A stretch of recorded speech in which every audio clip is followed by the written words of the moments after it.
Hey everybody, how's it going? Welcome to NoDQ&A video right here on NoDQ.com, as well as the YouTube channel and NoDQ&A videos affiliate, ringsidenews.com. Got your questions from twitter.com/AaronRift. So let's get started with the first one today, which comes from MUFC WWE. Do you think Del Rio defeating John Cena was a missed opportunity to put over someone like Neville or Tyler Breeze? Perhaps. In Tyler Breeze's case, I feel that since the character was not even a top tier NXT star, for him to come in and beat John Cena, it would have been very far-fetched in my opinion. Maybe WWE could have brought in Samoa Joe and had him beat Cena and become instantly established, but WWE chose not to go in that direction, and instead they brought back Alberto Del Rio, which is fine. If you're going to bring back Del Rio, you should bring him back in the biggest way possible and establish him as a top tier star once again and give him credibility. Because let's face it, when Del Rio was in WWE before he left, the character had really been damaged. Between the botched babyface turn and splitting Del Rio and Ricardo, it really hurt Del Rio. He needed a fresh start. He had a year off and they brought him back in a big way, and now he has credibility again.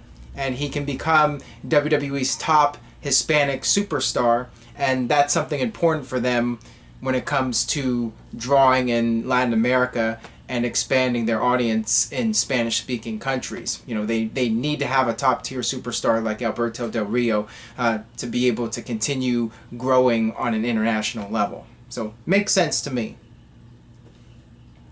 All right, this one comes from Jordy. After calling Neville an immigrant, is Alberto Del Rio supposed to be a babyface or a heel? And does he not realize he is an immigrant? I'm assuming he's a heel for now. It really doesn't make sense, the whole storyline with him on Raw, where he's trying to unite the United States and Mexico. I mean, most people would look at that as a babyface idea. I don't know what the deal is. I assume that eventually he will be a babyface, and he will be the Hispanic hero in WWE, similar to Rey Mysterio, and he will be the guy that WWE sends out on all the media appearances, and when they go to Mexico or South America, they have Del Rio there as their top PR star that can go around and do all the news appearances and all the different various media activities.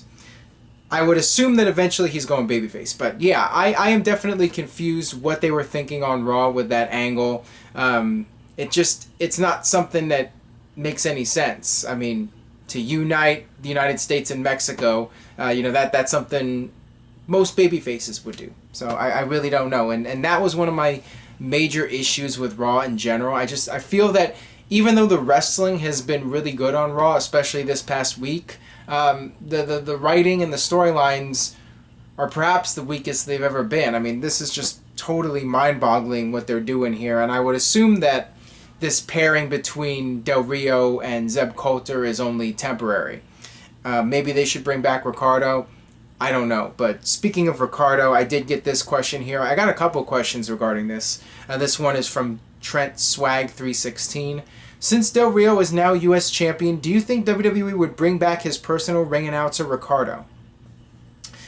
I definitely feel they should. I feel that they were a very good pairing, and I think the ring entrance for Alberto was one of the most appealing things about his character, and I think that it made his character unique and helped his character stand out, and I think Ricardo did a tremendous job. So I would love to see the two of them united again in WWE. I definitely think it's better than Alberto being paired with Zeb Coulter. It's just, like I said, really mind-boggling. You know, I know the idea is to shock people. Look, these two arch enemies are now working together, but I'm just not feeling it so far. I think it would be better if Alberto was either on his own or reunites with Ricardo in some time in the future. All right, this one comes from @MrPanda316. So now that Zeb Coulter is managing Alberto Del Rio, what does this mean for Jack Swagger? It doesn't really mean anything, because whether Zeb was coming back or not, WWE has no plans for Jack Swagger. They really don't know what to do with him, and I don't think that it really matters that Zeb is back on TV. I mean, WWE just has nothing that they have going for Jack Swagger. And I doubt anything will change. I think that Swagger had his run. He went as far as he was going to go. And basically, he's just enhancement talent now. And unfortunately for him, I don't see that changing. I think that he got as far as he's going to go in WWE, unfortunately, just because you look at it realistically, there's so many guys coming in from NXT, so many new stars that WWE's looking to establish on the main roster. And those are the guys that WWE's focusing on. They're not focusing on the guys they already gave a shot to. Even though, with Jack Swagger, they probably could have done a better job with him. When they gave him the world title and then they didn't let him have a good run with it.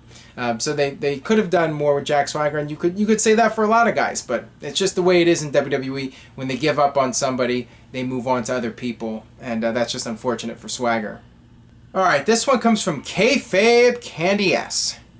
Dudleyz have been on a bit of a losing skid. Even poor Bubba is no match for the roll-up of death. Should we be concerned?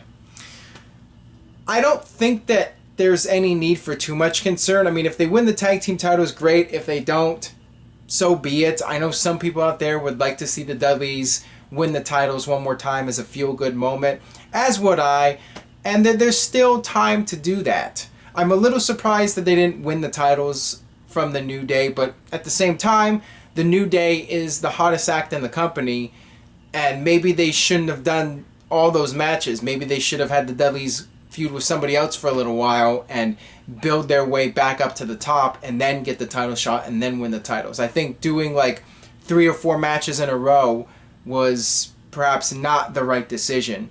And now that the Usos are expected back soon, one would think that it's going to be the New Day versus the Usos. So you could have the Dudleys like have to start at the bottom and work their way back up, and then maybe at WrestleMania or something, the Dudleys can finally win the titles, and you have that feel-good moment at WrestleMania. So I would not be overly concerned. I mean, there's really no need to be concerned whether the Dudleys are champions or not. They still have a presence, and at least they got to come back in WWE and have this final run as a tag team. All right, this one comes from Scooby Diesel. Who would you compare John Cena's career with? Hogan? But even Hogan had a heel run, or is Cena truly one of a kind? With Hulk Hogan, he had a heel run, but it was in WCW. When you look at his WWE career, him and Cena were very similar. Hogan was the top babyface, the guy that the company built themselves around. Hulk Hogan was the guy that represented everything that was good in the world. And that's pretty much the same character that John Cena is. He is essentially the modern day Hulk Hogan. I guess you could say Cena is one of a kind in the fact that he has been consistent. For over 10 years, he's played the same character and he's had success. Even though he has a lot of critics, a lot of people don't like the staleness of it, John Cena has been able to portray that character and be successful at it for over a decade. And that's pretty much unheard of. Nobody else has really had that kind of track record playing the same type of character. And he's also been consistent in the fact that he hasn't gotten hurt seriously. He's been able to stay healthy and been able to go out on television every single week. With Hulk Hogan, he only appeared every once in a while. He only appeared at the major shows like the pay-per-views or Saturday Night's Main Event. With Cena, he's been on television every week and he's somehow managed to be successful. And that's really something incredible. And I'm not kissing Cena's butt. I think the character's stale. I think that they should have turned him heel years ago. So don't take this as me kissing Cena's ass. I'm just calling it how I see it. John Cena has really done a tremendous job, and in a way, he is one of a kind. All right, this one comes from Tristan Quick. Is Eva Marie getting an NXT title shot show that Vince McMahon is getting more involved in NXT, and is that bad news for the show? Not necessarily. You have to keep in mind that WWE is a business and they see dollar signs with Eva Marie. They think she has potential to be a major superstar. And whether it's Vince or Triple H, the idea is that you want to give her a chance to improve and see if she gets better and if she catches on with her role and if she earns her spot. Now, if she does, then it will be a positive. If she doesn't get better, then it will not be a positive, especially if WWE refuses to give up and move on to other things. But they've already invested a lot in her, and I think that they will continue to invest in her as long as she is showing improvement and showing potential that she can make the company a big return on their investment. Alright, this one comes from Liam Roach. Hey Aaron, if WrestleMania 19 had a better World Heavyweight Championship match, would it be considered in the top 5 WrestleManias of all time? Well, clearly you do not consider it to be a top 5 WrestleMania. I do. I think that WrestleMania 19 was one of the best WrestleMania pay-per-views ever. Either number 2 or number 3. It's very close for me. I would say WrestleMania 17 was number 1, but 19's a close second. I think that if the world title match was a little bit more memorable, and if Brock had not botched that shooting star press, then I think WrestleMania 19 would have been the number 1 WrestleMania of all time. There were a few issues, and I also feel there are a few issues with WrestleMania 17, but I think most fans out there look at WrestleMania 17 as number 1. But I would definitely put 19 at a close second or third, for sure. Alright, this one comes from Fearless Prince. What is the deal with Paige? What are they doing with her? Back and forth in PCB, what is the reason? I think the idea was to slowly build it up, and WWE's attempting to tell a story. They're not doing a very good job of it, that's for sure. But I think the idea is to have it slowly build up, and finally they had her go full-fledged heel, although I assumed when she did the pipe bomb that was her heel turn, but then it kind of went back and forth, and I guess WWE just wanted to drag out the storyline. One would assume that now it's done. The group is no more. Paige is on her own, and she's going to face Charlotte for the title at Survivor Series. I really just think it was a way for them to drag it out. I just wish they would have done a better job with it. Alright, that'll wrap it up for this edition of NoDQ&A video. Thanks as always for watching. Subscribe at youtube.com/NoDQCAW. Tell a friend about NoDQ&A video, and I will see you guys next time for more.